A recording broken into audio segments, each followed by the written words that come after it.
Salud amigos, bienvenidos a un nuevo programa de ADN Buena Salud, donde vos sos el principal protagonista con tus preguntas que nos mandás al número de WhatsApp que aparece en pantalla o a las redes sociales. Vamos a tratar de dar respuesta en este programa y en futuro. Vos mandala que quedan en sistema. Quedan ahí, nuestra producción las almacena y entra el sistema, va seleccionando las preguntas que salen programa tras programa. Hoy vamos a tener la visita de una especialista para hablar de un tema muy frecuente, que cada vez escuchamos más, que arranca probablemente en los chicos, pero no se queda ahí. También lo padecemos los adultos, el déficit de atención e hiperactividad. ¿Es solamente que está desconectado, desconcentrado, que tiene mucha energía? ¿Anda con una energía por todos lados o hay algo más? Eso lo vamos a saber en el programa de hoy. En el Noticiero Médico, quédate, porque hay una noticia que cambia el eje o el enfoque de cómo miramos el colesterol. ¿Te indicaron estatinas? ¿Tenés colesterol elevado? Quédate que vamos a desarrollar una noticia que seguramente te va a interesar. ¿Y tus preguntas quién las responde? Nuestro equipo, que lo recibimos con un fuerte aplauso. ¿Cómo anda, doctor Gabriel Gutman? Bien, contento, y quiero hablar de un tema que mucha gente nos pide. Errores al medir ciertos parámetros de laboratorio. Qué interesante esto, porque es una consulta habitual que tenemos que prestar atención, cómo hacer un análisis completo, todo eso lo vas a desarrollar. Lo vamos a desarrollar, vamos a hablar de colesterol, vamos a hablar de la diabetes, vamos a hablar de diferentes parámetros a tener en cuenta cuando hables con tu médico. Esto es para hacerlo con el médico en la consulta. Es muy interesante, seguramente tu médico te lo va a decir, pero a veces siguen pasando estos errores y realmente son importantes no pasarlos de alto. Para que no te asustes cuando recibís tu análisis y sí que hagas la consulta y que le transmitas todo a tu médico. Es importante esto, hablar con tu médico. Cualquier duda que tengas, llévala a la consulta. Delphi Zimmerman, nuestra Nutri. Volvió Delphi Chef. Delphi Chef, vamos a cocinar. Vamos a cocinar. Vamos a hacer una receta que me súper piden porque la granola, que es un alimento que suele estar en nuestro día a día y le gusta mucho y resuelve, no siempre es saludable. ¿Qué es la granola? La granola en realidad es un mix entre algún cereal, frutos secos y en un endulzante, porque viene todo crocante, que suele ser miel, azúcar o diferentes endulzantes de la industria. Entonces yo te voy a enseñar a hacer una sin azúcar, baja en hidrato de carbono, con mucha fibra, con mucha proteína y grasas saludables. ¿Nos vas a dejar probar? Los voy a dejar probar. Bueno, nos vamos a quedar entonces para probar la granola de Delphi. Marca registrada, nuestro psicólogo Marcelo Rabinovich. Tengo que agradecerle a Gaby. Mira la corbata me prestó Gaby. Bien, azul y amarilla de Atlanta. De Atlanta. Impresionante. Apareció el bohemio en ADN Buena Salud. Un crack. Hoy tengo un tema interesante. ¿De qué vas a hablar? Todos estamos siempre pendientes de tener una mascota para que nos dé afecto, pero nunca nos pusimos a pensar si ellos necesitan afecto. Vamos a hablar si las mascotas, perro, gato, etcétera, sienten igual que los humanos. Los voy a sorprender. Yo sé que en esta mesa no sé cuánta gente tiene mascota, pero de cada 10 argentinos hay 8 que tienen mascota y hasta prefieren tener una mascota que un hijo.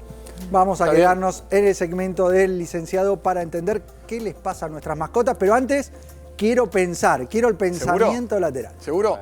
Bueno, resulta que nos fuimos de viaje con el equipo de ADN Salud y vieron que es muy común que uno le pone a las valijas, les pone candado. Sí. Pero bueno. No me digas que lo mezclaste. Sí, me confundí. Marca, si esas cosas te pasan a vos. Me confundí. ¿Cómo vas a mezclar la llave? Y bueno, cosas que pasan justamente porque tengo problemas de atención. Sí. Así que hoy voy a prestar atención para cuando haga la profesional y le digo a Delphi, ayúdame. O sea, tenés 4 candados, las 4 llaves mezcladas. Exacto. Entonces, la pregunta es, ¿cuál es la combinación mínima? O sea, yo lo que tengo que tratar es lograr que cada llave vaya a su candado. Sí. Yo quiero saber cuál es la combinación mínima y máxima para lograr que cada llave, concretamente, vaya al candado que corresponde. Entonces le voy a preguntar a Delphi. O sea, ¿cuántos intentos? Sí, pero vamos a empezar. El mínimo, ¿cuál es el mínimo de intento y cuál es el máximo de intentos que puedo lograr? ¿Por candado? No, en total, para abrir somos todas. 4. ¿Vos querés abrir solamente tu valija? Sí, ya me está dando desesperación de no poder agarrar mi ropa. No lo dudo. Mi pregunta es, ¿cuál es la combinación mínima y cuál es la combinación máxima que tenemos que hacer para poder lograr abrir los candados? Porque tenemos un problema, estamos en el hotel y no podemos sacar la ropa de la valija. Mínimas 4. O sea, que le pegues la primera vez de cada uno. Excelente, yo sabía que le tenía que preguntar. Ahora le pregunto a Gaby. Gaby, tuvo suerte justamente esa y le pego. Ahora decime cuál es la cantidad máxima de combinaciones. 16. No. No. ¿No? No, me sorprendiste. Yo te tiré un centro para que nos sorprenda a todos, pero la verdad, lo tuyo son las arterias. Fracasé. No, porque son... 10. No, porque ya vas restando uno de... O sea, 10. cuando Muy llegas bien, a este ya tenés 3. Muy bien, Cuando Milton, llegas a claro, este tenés restó, 2. claro. Y cuando llegas a este solo te queda Fue una. restando. ¿Entendés? Bien, 10. a ver, ¿sabes qué? Voy a comer granola. A ver, la primera opción, puede ser que yo hago 4. Vamos a resolverlo. 4. Dale. Sí. 4. Ahora, ¿cuántas opciones? Ahora me Tres. quedan 3. 3 opciones, muy bien. ¿Cuánto? Hay 2. Dos. Y acá solo va a ser una la que te reste. ¿Cuánto da el total? 10. Bueno, ahí está 10. la parte de matemáticas. Bien, No, Milton. pero- 10. Impresionante. Excelente. ¿Resolví? No, Bien, realmente estoy ¿estamos bien? sorprendido o yo estoy bajando Gracias, el nivel. Marca. Gracias, o Marca. estoy bajando No, el nivel. No, o este puedo estuvo resolver. bien. Este estuvo bien. ¿Estuvo Este bien? estuvo bien. Del otro lado también lo aprueban y ¿Seguro? lo resolvieron, seguro. Bueno, ahora- Y nos vamos ya a ver el informe sobre trastornos de déficit de atención.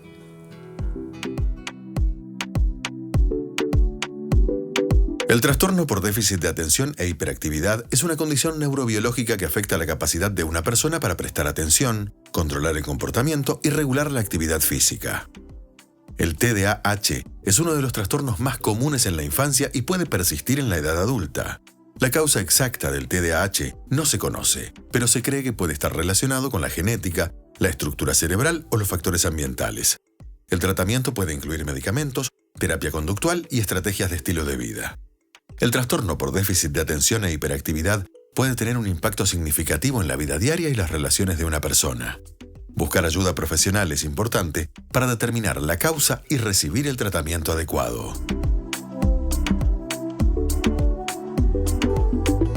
Y para profundizar sobre este tema tenemos en el piso de ADN Buena Salud la presencia de la doctora Teresa Torralba, que es directora de Neurología del Grupo INECO y presidente de su fundación, de la Fundación del Grupo INECO. Muchas gracias por tu visita. Un placer, Lilton. Gracias. ¿Qué hacen desde la fundación?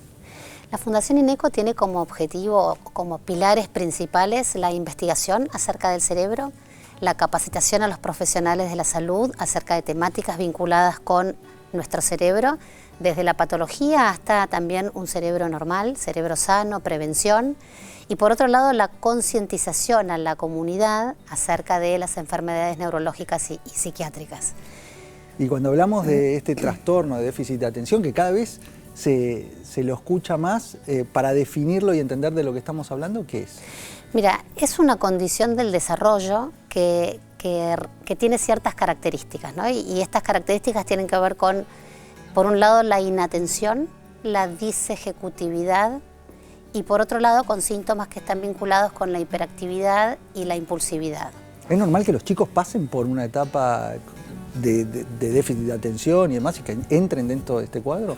Bueno, es muy frecuente en los niños y de hecho hay ciertas controversias porque esta pregunta que vos hacías antes, es decir, es normal, es un chico muy energético, es un chico que es desobediente, es un chico que en realidad no le interesa o que no le pone garra y energía a los estudios porque realmente hay un desinterés ahí, o realmente es una dificultad que impacta en su vida cotidiana y que excede la voluntad, ¿no? Y esa, para mí, la pregunta de si excede la voluntad del propio paciente es importante de responderse, porque a partir de ahí uno puede pensar si realmente tiene que ver con características de personalidad, con la crianza, o si realmente es un ¿Es eso lo trastorno que del cambia desarrollo. si entra dentro del trastorno, no? La voluntad. La gran importancia, o sea, la pregunta más importante es, primero, el impacto que tienen esos síntomas. O sea, los síntomas frecuentes del trastorno por déficit de atención son inatención, disejecutividad, y puede venir con o sin hiperactividad e impulsividad. Esto es personas, y no quiero solo hablar de niños, porque esto también sucede en el adulto, y en niños es muy conocido, pero en adultos no tanto. Entonces voy a hacer un poquito de hincapié en los adultos hoy, pero tienen que ver con fallas en la atención, distracciones frecuentes, dificultad para realizar actividades que generan un esfuerzo sostenido, ¿sí? Donde la motivación es baja, pero bueno, la vida está llena de espacios donde uno tiene que ponerle garra, es decir, donde uno tiene que realmente prestar atención, aun cuando la motivación algo no nos interese demasiado. Por otro lado, también esto que nosotros llamamos el síndrome disejecutivo, es decir, dificultades para organizar, para planificar, para inhibir nuestros impulsos, para pensar en el largo plazo y no en el corto plazo. Y por otro lado, esto de la sensación de que nuestra cabeza nunca para, los pensamientos nos invaden. Y todo esto seguramente a vos te va a parecer como muy conocido porque nos pasa a todos. El tema es, como te decía, es el grado, la gravedad de estos síntomas, el impacto que tienen en la vida cotidiana nuestra, es decir, si no nos permiten hacer este programa, si no nos permiten dar clases en la facultad, si no nos permiten trabajar o estudiar de la forma que queremos, y si esto también de alguna manera impacta en algún otro ambiente como el social, las relaciones interpersonales. Entonces es la gravedad y el impacto y la duración, ¿no? El trastorno por déficit de atención, los síntomas no aparecen un ratito y se van, sino que en realidad aparecen antes de los 12 años y se mantienen durante toda la vida. Eso es lo que quiero marcar, o sea, el adulto que desarrolla este trastorno lo viene arrastrando de su vida infantil, de su niñez. En general es así, es condición sine qua non para hacer este diagnóstico, es que haya aparecido antes de los 12 años. Por supuesto van cambiando y transformándose los síntomas desde la infancia a la adultez y mismo en la adolescencia, porque capaz que ese chico inquieto que no podía estar sentado en la clase frente al profesor, después en un ámbito laboral no requiere de eso, ¿no? Cambia. O el chico que estaba corriendo en el recreo, después en el trabajo nosotros tenemos como el adulto, ya no tiene esa posibilidad, pero sí mentalmente hay como si fuera una corrida pero de pensamientos, ¿no? Una inquietud más mental que otra cosa. Por lo cual se van transformando los síntomas, pero es condición que estos síntomas hayan aparecido y por eso el informante es importante, es decir, que los padres o que las personas cercanas de quien consulta puedan informar cómo era esa persona antes de los 12 años. Y no confundir, que también me parece importante reforzar, con lo que tiene que ver con la adolescencia o el desarrollo del cerebro normal. Porque pensar que nuestro cerebro se termina de desarrollar alrededor de los 25 años y muchas de estas dificultades que existen en los chicos con TDAH y en los jóvenes con TDAH tienen que ver justamente con estos lóbulos frontales que están en desarrollo, son funciones que se asientan en un área del cerebro que está en desarrollo y por lo cual uno puede confundir y por eso el sobrediagnóstico también, ¿no? Hay mucho sobrediagnóstico, porque uno repasa estos síntomas que nos contás y nos abarca te sentís todo. Identificado. Exacto. Y sí, últimamente lo que ha sucedido es que hay como una especie de confusión, o por lo menos que es importante el discernimiento entre los jóvenes que sienten que procrastinan, que no pueden prestarle atención a aquellas cosas que no les interesan, que quizás se ven invadidos por ansiedad, o por el ánimo caído, mucho de lo que ha pasado post-pandemia, y que todo eso se mezcla con no ser eficiente y no ser ejecutivo. Y a veces identifican a través de las redes sociales, TikTok, Instagram, se identifican con personas que tienen TDAH y sienten que esos síntomas también los tienen, ¿no? Y ahí la consulta oportuna y la consulta con especialistas en esta patología, porque es importante también cuando no es un TDAH. Vamos a después meternos en el abordaje de estos casos, pero quiero darle lugar al equipo que se sume a la entrevista, el licenciado Marcelo Rabinovich. A ver, tu pregunta, Marca. Yo entiendo que muchas veces también sufre la gente está junto con los que tenemos este tipo de síntomas. Lo que quiero saber es cuáles son aquellas recomendaciones que vos haces para el adulto, ¿no? Porque también estamos permanentemente estimulados por el tipo de actividad que uno realiza, pero quiero saber cuáles son aquellas cosas que ustedes habitualmente recomiendan, porque como bien dijiste, no es algo que uno lo puede resolver fácilmente. Entonces, ¿qué puedo hacer?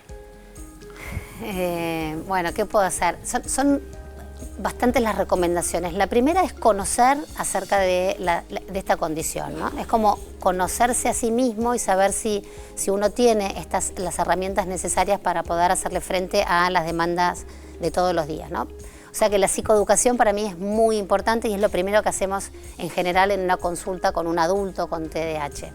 Esto alivia muchas veces porque en general las personas con TDAH pueden tener la autoestima baja porque sienten que no son capaces o sienten, que para mí es un síntoma muy importante en el TDAH, que gastan mucho más energía para lograr el mismo objetivo que otro lo hace gastando mucho menos energía, ¿no? Como más fácilmente. Entonces eso de alguna manera va erosionando la autoestima desde la infancia que viene esto y se atraviesa. Entonces conocer que en realidad es una dificultad, que tiene además aspectos positivos, que también me parece que dentro de la psicoeducación hay que sacarle el estigma de que esto es un problema solamente, porque también tienen alta creatividad, bueno, otros aspectos que ya están demostrados y que ya hay papers al respecto.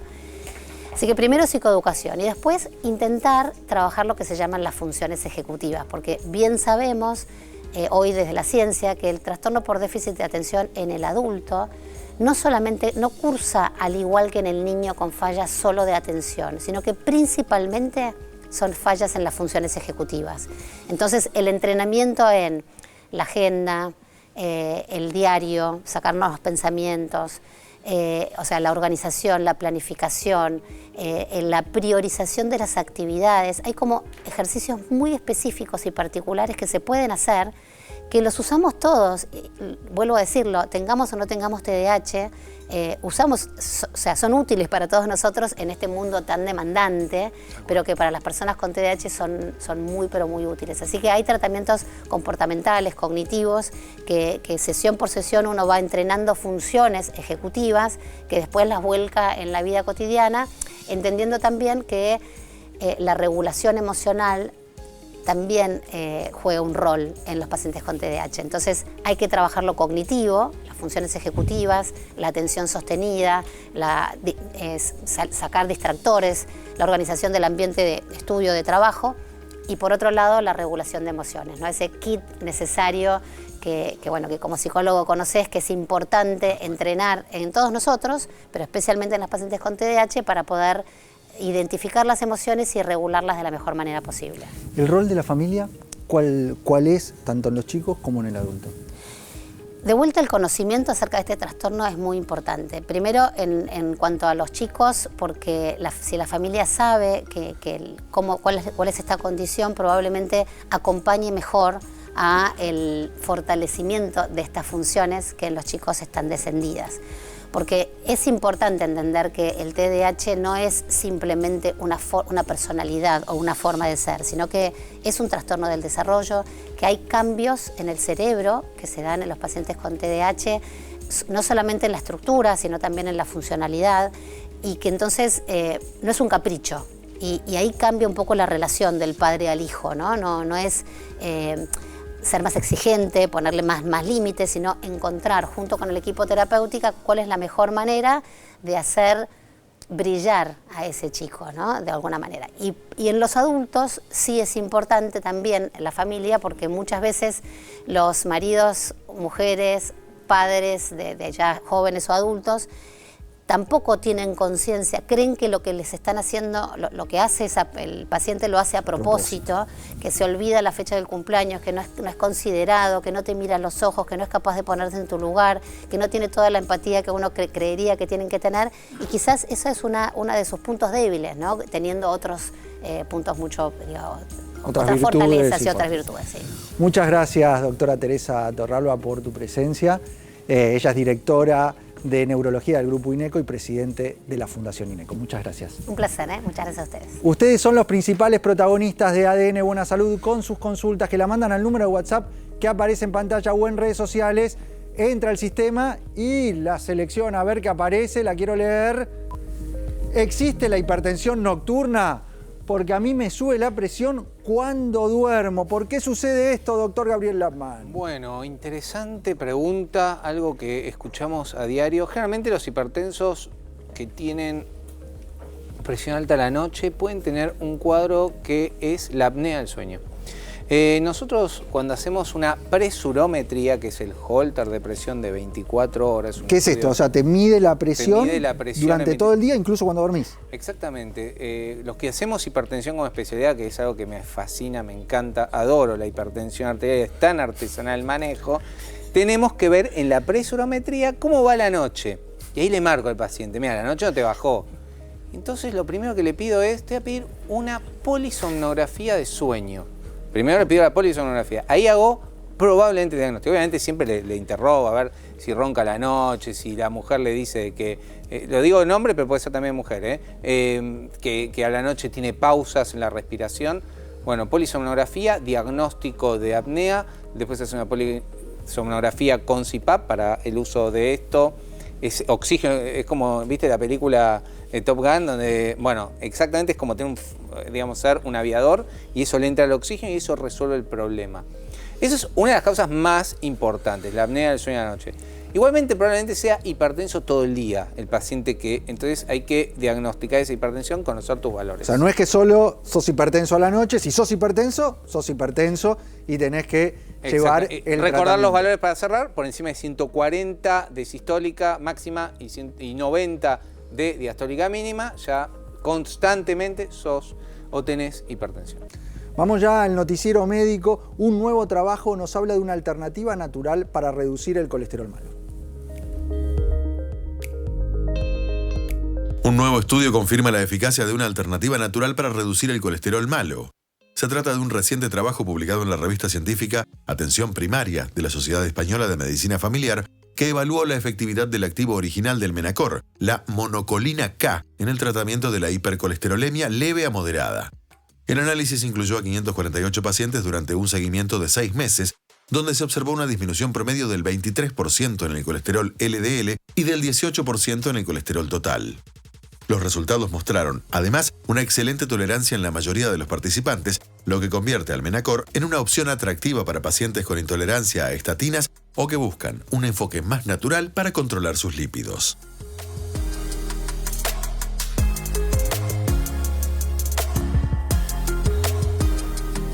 A ver, qué interesante este trabajo de la Sociedad Española de Medicina Familiar. Primero, porque agarran un grupo de pacientes con hipercolesterolemia, es decir, con niveles de colesterol elevados. Y lo abarcan, o sea, leve, no con indicación de estatina. Hipercolesterolemia leve. Y lo abarcan desde la alternativa natural que conocemos como Menacor. ¿Y qué encuentran? Que reduce los niveles tanto de colesterol malo, LDL, como de colesterol total, disminuyendo el riesgo asociado a los altos niveles de colesterol. Y esto es una gran alternativa que surge a partir de la evidencia, porque estamos hablando de un nutriente que nos ayuda a controlar un factor de riesgo. Milton, me parece muy interesante ya utilizar este estudio, como muchos otros estudios, 2024, un metaanálisis sobre monacolina K. Expliquemos un segundo qué es la monacolina K, porque a veces la gente no lo conoce. Es una estatina natural. Si tenemos que poner un nombre, le ponemos que es una estatina natural sin ser una estatina, porque lo que es la levadura de arroz rojo purificada, ¿sí? Gaby, para marcar esto, la estatina es la medicación, es la droga, es el fármaco habitualmente utilizado para el control del colesterol, que actúa a nivel hepático, porque ahí es donde generamos la mayor cantidad de colesterol. El colesterol fundamentalmente es endógeno, lo genera nuestro propio organismo. Las estatinas lo que hacen es trabajar en el hígado para disminuir esa generación de colesterol. Acá estamos hablando de una alternativa natural que proviene de la levadura de arroz rojo, que actúa en forma similar, por eso se habla de que es una estatina natural. Exactamente, actúa de manera similar, inhibiendo esta enzima HMG-CoA reductasa, es muy importante para bajar el colesterol y también los patrones inflamatorios. ¿Qué se vio? Muy interesante esto, de que la monacolina K, el Menacor, que es el único que se consigue en el mercado hoy en Argentina, tiene un efecto muy poderoso en pacientes con hipercolesterolemia sin altos factores de riesgo. ¿Qué quiero decir esto? Para que quede bien claro y para que la gente entienda. Si vos tenés, por ejemplo, diabetes tipo 2, hipertensión, insulino resistente, un montón de factores que pueden tener criterio, o tuviste un infarto, probablemente tu médico te indique la estatina, porque hay mucho que avala, muchos estudios Júpiter, puedo nombrar cientos de estudios que avalan la estatina. Ahora, en el medio yo tengo un montón de pacientes con un poco de colesterol, un estilo de vida saludable y que hay que bajar ese nivel. Entonces la primera opción es estilo de vida, dieta, portfolio, y hoy tenemos este suplemento con muchísima, o sea, la evidencia científica es robusta, que se llama Menacor, para hacer 3 meses terapéutica. Generalmente yo veo estos niveles de reducción del trabajo clínico, 23, 30% a 3 meses. Es muy bueno, porque primero no tiene los efectos adversos de las estatinas, porque el Menacor es, primero, una dosis de 10 miligramos que se da a la noche, 20 horas generalmente lo doy yo, como las estatinas, y tiene una combinación la monacolina K, no viene sola, viene con la coenzima Q10, que eso impide cualquier efecto adverso de tipo calambres, viene con la vitamina E, que tiene la E, tiene efectos antioxidantes, E natural, tiene efectos antioxidantes. Entonces, este combo que tiene esta cápsula que se llama Menacor no es solo la monacolina K, sino 2 nutrientes más. Entonces, si a vos, por ejemplo, vas a hablar con tu cardiólogo, te duelen los músculos, digamos, no tenés criterio tanto de estatina, muchos cardiólogos te los va a cambiar por el Menacor, porque cada vez más estudios aparecen sobre la monacolina. ¿Qué pasa? Antes no existía este suplemento, hace 2 años atrás no existía, entonces ibas con una estatina. Hoy tenés una opción válida, siempre habla con tu médico. Los niveles de colesterol según los metaanálisis a 16 semanas, metaanálisis son estudio de estudio, está dentro, este estudio probablemente esté en ese metaanálisis que tiene un montón de estudios, revela que entre un 20-30% cae los niveles de LDL, ApoB y también patrones inflamatorios, Milton, que son otros patrones que nosotros buscamos, PCR, eritrosedimentación, así que llevar un estilo de vida saludable es clave, muchos producen colesterol endógeno y utilizar el Menacor como primera opción se consigue como todo suplemento, esto es un suplemento, no requiere receta en todas las farmacias del país y realmente es muy útil para los cardiólogos, para los médicos, clínicos médicos de familia y obviamente también es mucho más económico que una estatina general, ¿no? Así lo marca la evidencia, lo que quiero remarcar es que si vos tenés la indicación de una estatina, estás llevando adelante el tratamiento con cualquiera de las estatinas por tu médico, no abandonarla, seguir el tratamiento. Esto no es un reemplazo porque viste una nota, sino es un agregado para hacer prevención en determinados casos de hipercolesterolemia leve o si vos tenés una estatina y realmente tenés síntomas que se dan en un porcentaje de casos muy bajo, estos dolores musculares o alteraciones a nivel hepático. Por eso si hay una indicación de estatina, es importante la consulta para hacer el seguimiento y medir las enzimas hepáticas, medir la CPK para ver cómo está a nivel muscular, que es los focos donde puede llegar a actuar. Más allá de eso, las estatinas es una medicación noble. Acá estamos hablando de alternativas naturales que están antes o que pueden complementar en determinados casos. Sí, y para ir cerrando, utiliza el nutriente original, ¿sí? El nutriente original y validado, que el único que está en Argentina con monacolina K es Menacor. Acá sí no hay cuestionamientos. Y conocer tus valores de colesterol, hacer el análisis. Después vamos a ver los errores más comunes que tenés a la hora de analizar, de ver esos números que te dieron. Pero lo importante es la consulta con tu médico para pedir el análisis y después vemos los errores que se dan. Totalmente. Pero primero la consulta. Nos vamos al corte y cuando volvemos hacemos la granola, vemos los errores comunes en el análisis y entendemos si las mascotas tienen sentimientos. Quédate en la televisión pública que ya volvemos.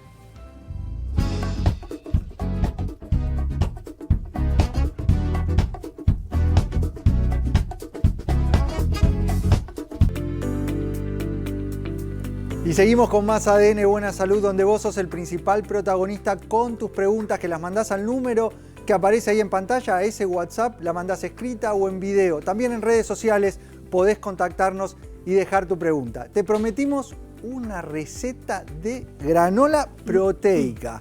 Acá estamos junto a la licenciada Delphi Zimmerman para llevarte esta receta y que se transforme en una alternativa de desayuno, snack. ¿Qué es esto? Es súper versátil, lo podemos utilizar para un montón de opciones. A ver, primero entender esto, ¿qué es la granola? ¿Qué es la granola? La granola en realidad es una mezcla entre avena, frutos secos, generalmente está endulzado con miel, con azúcar. Es como un tipo de cereal, pero con otros agregados que solemos sumar con la leche, con el yogur o como snack o como colación. ¿Bien?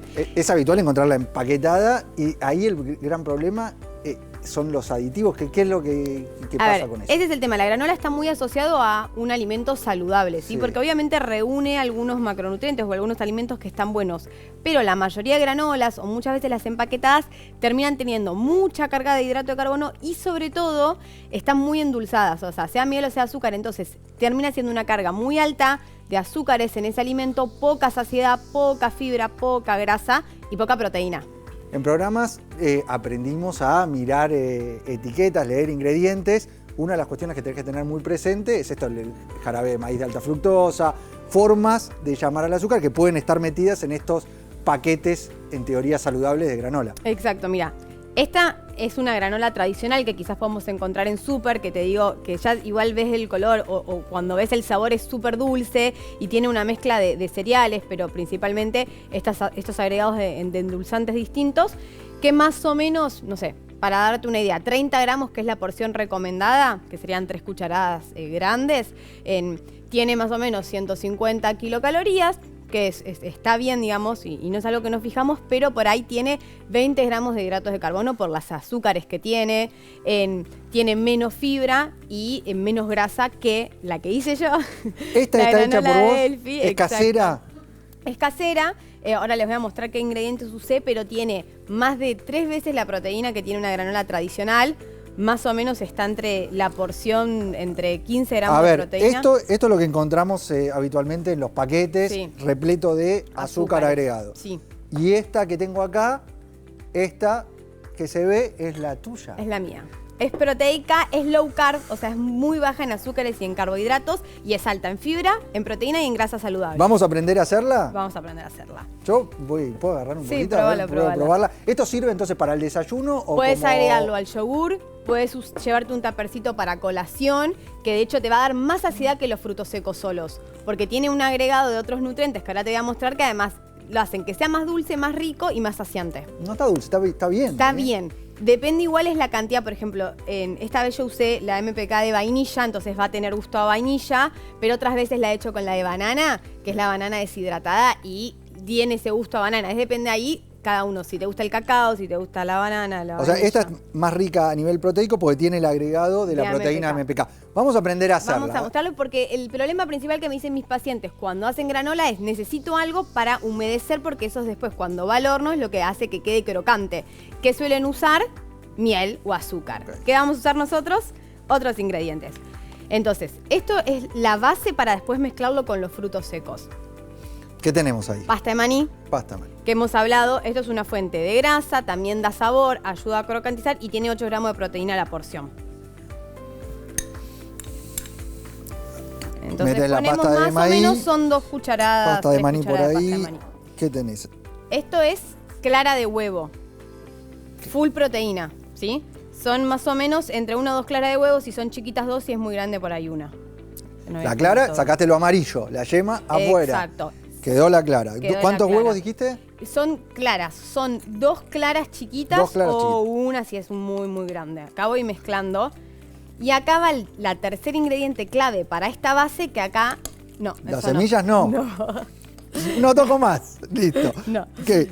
Ah, la proteína va Exacto. directamente a la mezcla. ¿Por qué? Acá voy a aportar la parte del sabor, vainilla en este caso, que es la vaina de vainilla, o sea, la vainilla natural, es el o sea, no es la esencia, es el extracto, es la vainilla pura, que eso es lo que tiene MPK, que está bueno. Puede ser la de banana, que es banana deshidratada y para mí queda increíble. O si te gusta más el chocolate, está el de sabor de cacao, que también está bueno. Con cualquiera lo podés hacer. Y con cualquiera vas a estar aportando una buena Proteína, cantidad de proteína. Minerales quelatados, que no es menor, que también van a ayudar obviamente a darle más propiedad todavía a este snack o a esta colación. Y bueno, mucha saciedad más allá del sabor. Entonces, más o menos un scoop de proteína. O sea, y este tipo de alimentos rico en proteína te sirve para generar saciedad, para estimular el metabolismo. ¿Qué beneficios tenés más allá de nutrirte saludablemente?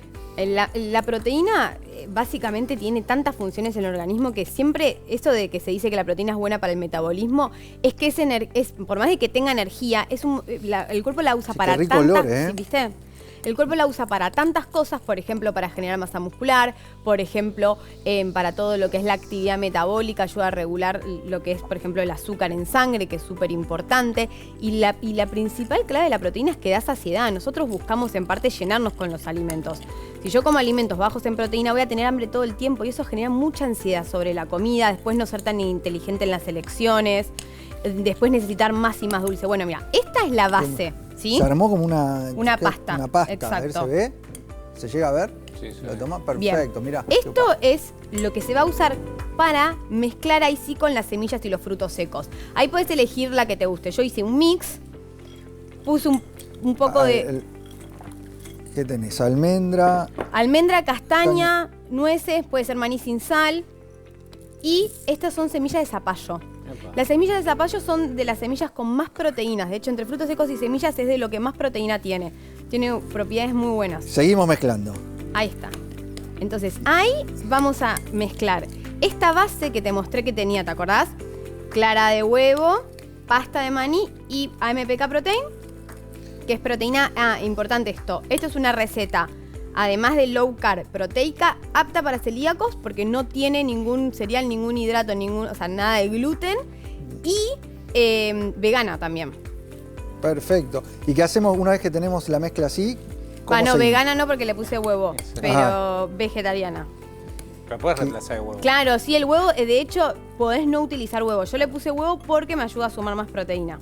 Vos lo querías bien proteico, le agregaste el huevo, pero no lo podés evitar. Sí, a porque ver, la pasta de maní y la proteína... vamos viendo la placa con la receta para tenerlo bien claro cómo desarrollamos este snack proteico.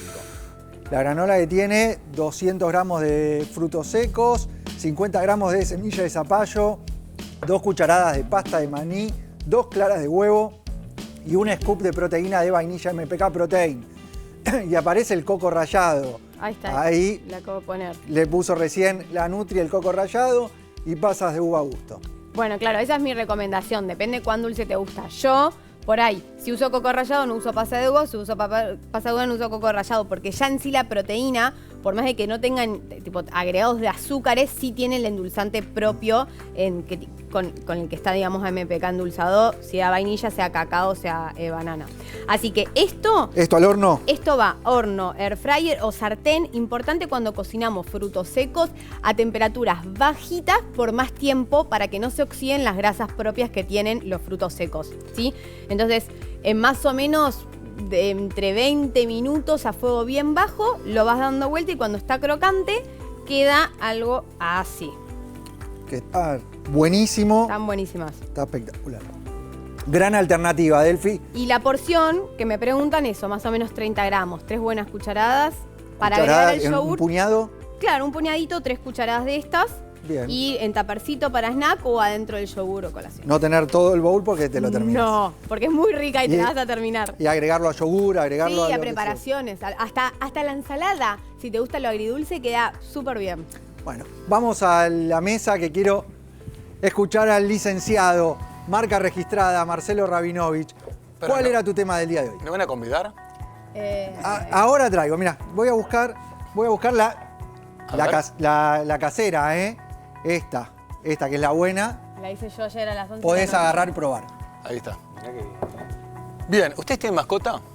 Sí, Mascotas. 2. Ahora, tengo un gato y ahora tengo un perro. Muy bien. ¿No? ¿Milton? No, No, ¿Tampoco? 4 hijos. Tengo 2 hijos. Sí, pero ustedes son mascota, menos mal que hay un psicólogo en la mesa. Pero ¿por qué quiero comentar esto? Claro, le preguntó si tienen mascota y usted respondió que tienen hijos. Que ya es suficiente. Bueno, lo que Además para claro. ocuparnos de una mascota. Queremos darle lo mejor a nuestros que- hijos como Para los chicos es muy importante el tema de mascota, pero hoy voy a hablar de algo distinto, que es lo siguiente.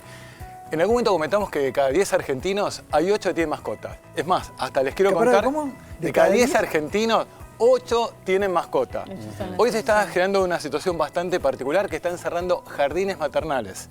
Los chicos que tienen entre 30 y 35 años prefieren tener una mascota en lugar de chicos justamente porque no es desde el punto de vista económico, sino es alegría permanente. Pero esa mascota que vos tenés y que te alegra la vida, también es interesante la pregunta de ¿sienten igual que los humanos? Sentir siente. ¿Sienten igual que los humanos? ¿Tienen las mismas emociones que los humanos, los gatos y los perros? No sé si las No, mismas, son pero superiores. tienen... El gato es superior que los humanos, estoy segura. Mirá vos, Al menos los pensamientos laterales seguro lo saque.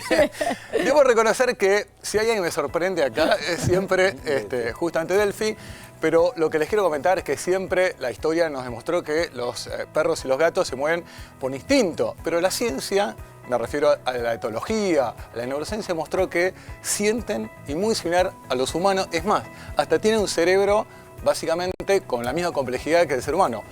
Por ejemplo, tiene todo lo que es la parte la parte límbica, todo lo que tiene que ver con el miedo, la tristeza y la alegría, es exactamente igual que nosotros. ¿Está bien? Por suerte no tienen el tema de la culpa. Tienen celos.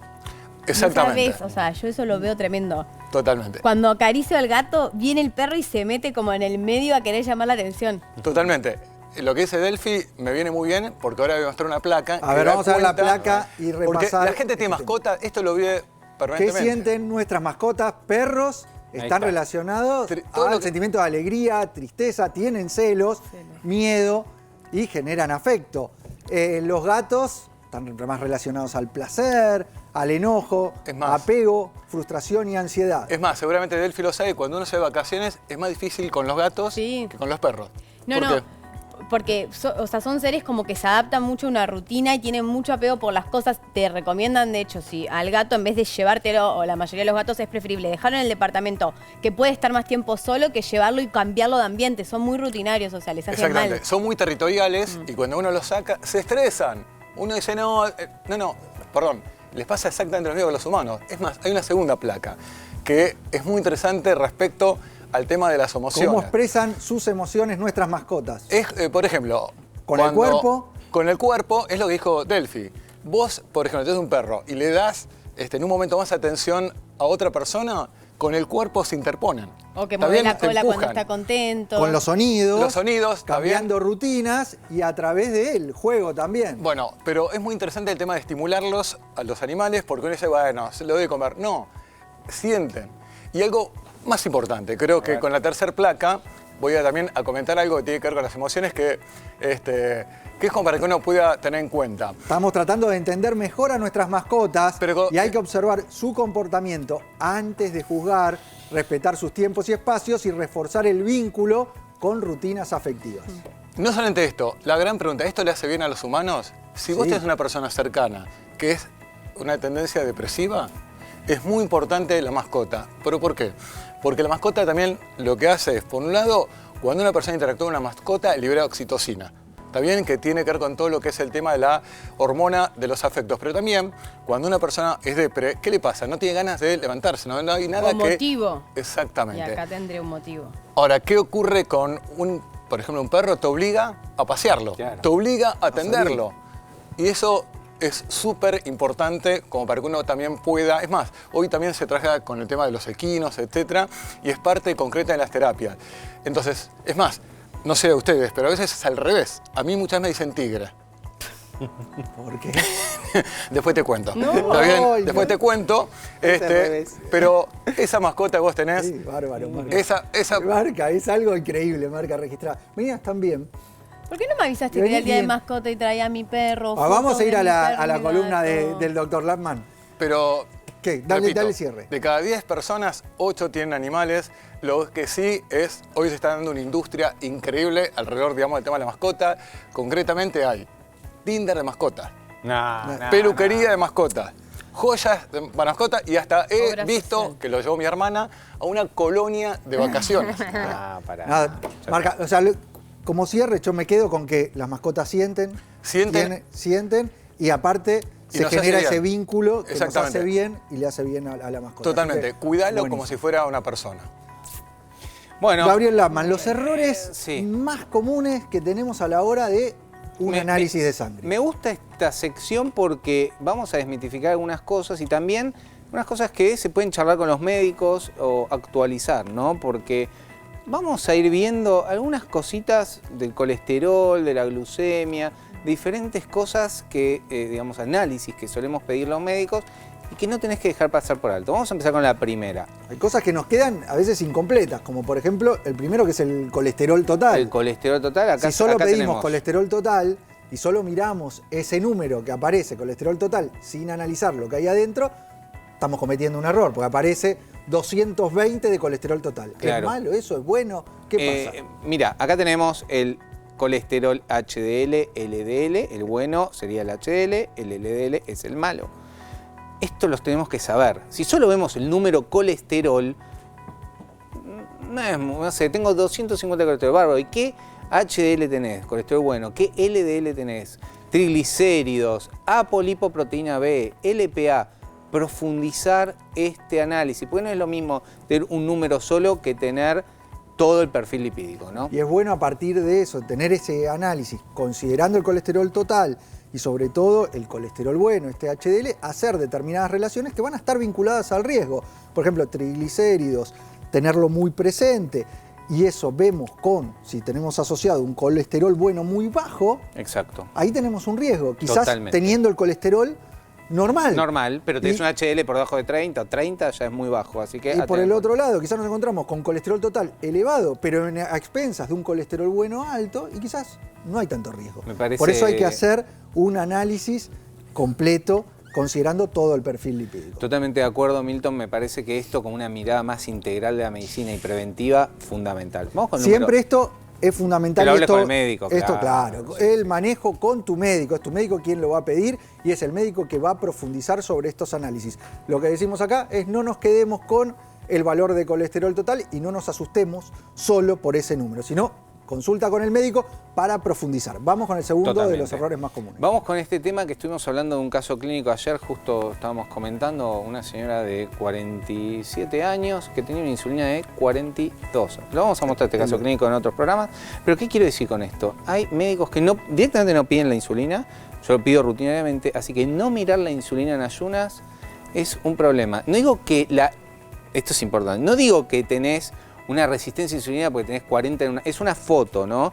Pero justamente esta señora en particular tenía acantosis nígricans, que ya lo hablamos, tenía signos, así que recordá que saber esos valores de insulina que están muy altos, tienen que ser por debajo de 10, 15, vamos a poner un número, es una foto, recordemos que es una foto, vamos, que no hizo bien el ayuno, es una foto, pero puede anticipar la aparición de prediabetes, síndrome metabólico, diabetes tipo 2, así que es una alerta, ¿no? O sea, así como miramos el colesterol, el perfil completo, a la hora de medir el azúcar, porque lo medimos con la glucemia, tenemos que considerar la insulina y la hemoglobina glicosilada. Muy bien. Es el otro de los factores. Bueno. Para tener la hemoglobina glicosilada, para hacértelo fácil, nos dice cómo estuvo tus niveles de azúcar los últimos 120 días. Exactamente. Entonces ahí tenés un perfil más completo. Un dato de esta señora es interesante porque también tenía la glucemia en ayunas alteradas y la hemoglobina glicosilada también un poco elevada. Así que uno tiene que pedir todo eso.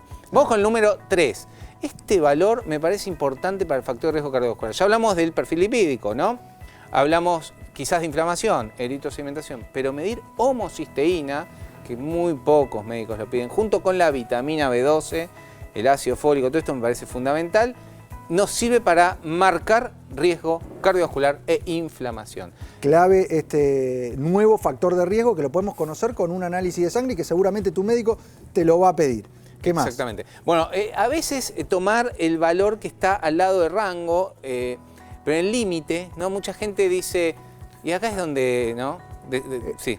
Estoy normal porque estoy dentro del límite, Sí. pero estás ahí. Y hay veces que los límites no están muy bien. Por ejemplo, la B12 está creo que en 200 y hay muchas guías que hablan. hablan. La vitamina D también. O la vitamina D, o la vitamina C. Hay un montón de parámetros que a veces el rango te da ok, pero en realidad, desde un punto de vista realmente preventivo, a veces hay que suplementar, hay que trabajar, hay que prevenir, ¿no? Hay que hacer la consulta con tu médico que va a evaluar el caso a nivel general. No solo el análisis, sino la clínica, porque la analítica sola a veces no nos dice mucho, lo tenemos que ver junto con el paciente, qué es lo que vos sentís, qué es lo que vos reflejás, y eso lo puede saber tu médico. Por eso no es solo mirar el número del análisis, sino ver el todo. Sí, queremos aclarar que esto es en un contexto de una consulta con un médico que realmente esté formado. Es muy importante eso, porque hay veces que incluso el médico no profundiza eso. Y esto es importante.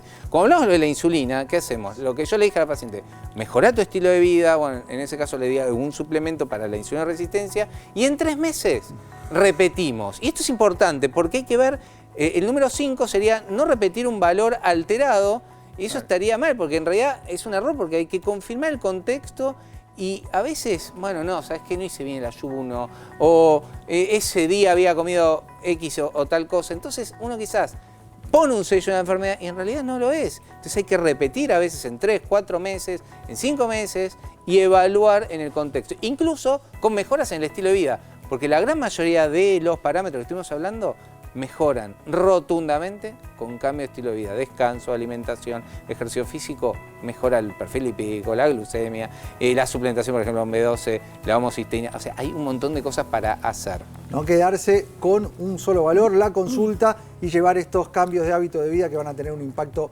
positivo en tu salud. ¿Quién es el protagonista del programa? Vos con tus preguntas, que las mandás al WhatsApp que aparece en pantalla o a las redes sociales. Te quiero ver, te quiero leer. ¿Qué alimentación es buena para fortalecer los huesos? Los miro desde Entre Ríos. Qué lindo. Buena pregunta. Qué lindo, mi familia es de Entre Ríos, Concordia, así que mando un saludo. A ver, los huesos, en realidad la salud de nuestros huesos están relacionados principalmente a un mineral, que es el calcio, en dónde obtenemos calcio. Por ejemplo, de origen animal lo vamos a tener en todo lo que sean los lácteos, o sea, el yogur, la leche, el queso. De origen vegetal, el tofu, las semillas de sésamo, las almendras, son alimentos ricos en calcio. Ahora, fuera de eso, no hay que quedarnos solo con la alimentación rica en calcio para fortalecer los huesos, sino también tener en cuenta otras vitaminas que ayudan al metabolismo del calcio, porque en realidad el calcio está en parte de nuestra alimentación, o sea, es fácil obtenerlo o cubrirlo. El problema es asegurarnos que ese calcio llegue a hueso, que es donde ahí tiene su protección en el hueso. Para eso necesita absorberse bien, y ahí aparece la vitamina D, que es esencial para ayudar a la absorción del calcio. ¿Dónde la encontramos? En huevo, en algunos aceites también vegetales y en el sol, obviamente, que ayuda a la absorción de vitamina D para absorber el calcio. Y en segundo lugar, otra vitamina clave es la vitamina K2, que ahí una vez que el calcio se absorbió, hay que asegurarnos que vaya a hueso y que no queden arterias. Y ahí está la vitamina K2 como fuente.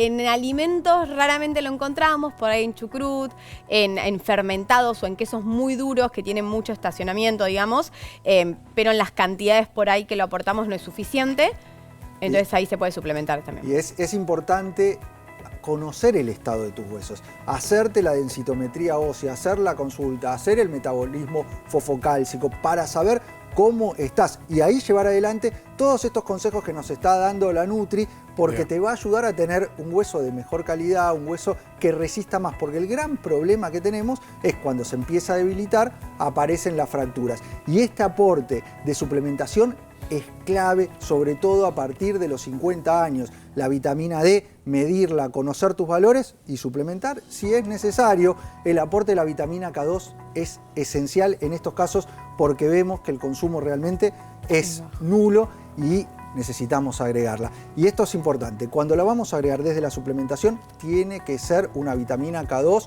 natural, original, que se extraiga de un alimento particular que es el nato. Tiene que ser así. En Argentina se conoce con C, C-A-D-O-S. Esa es la forma en la cual encontrás la vitamina K2 original. Siempre es importante el tratamiento completo. Gaby. No, me parece interesante que lo de los huesos es interesante que como cardiólogo acá, ¿no? La K2, la CADOS, menaquinona 7, que es el nutriente, ayuda a que no se deposite calcio en las arterias. Porque el calcio con el colesterol que estuvimos hablando pasa de esta arteria limpia a esta arteria totalmente. Y la K2 se involucra en sacar el calcio y llevarlo a los huesos. Eso la gente lo tiene que entender. Entonces, pacientes con patología vascular, K2 es ideal. Es fundamental. O K2 Duo, que es una No hay tiempo para más, Gaby. Se fue la hora de ADN Buena Salud, pero hay tiempo para tu frase. A ver. Sí. No estás donde estabas y eso ya es un logro. Seguí incluso cuando no veas resultados. El cambio real siempre empieza en silencio. Me gustó, lo tomo. Comiendo la granola, la frase final. ¿Esto lo cocinó ella? Sí, muy buena. La noche. No hay piel más sensible que la que nunca fue tocada. ¡Ay, no! Basta. Se terminó. Pero nos vemos siempre en la televisión pública para hacer mucho más. ADN Buena Salud.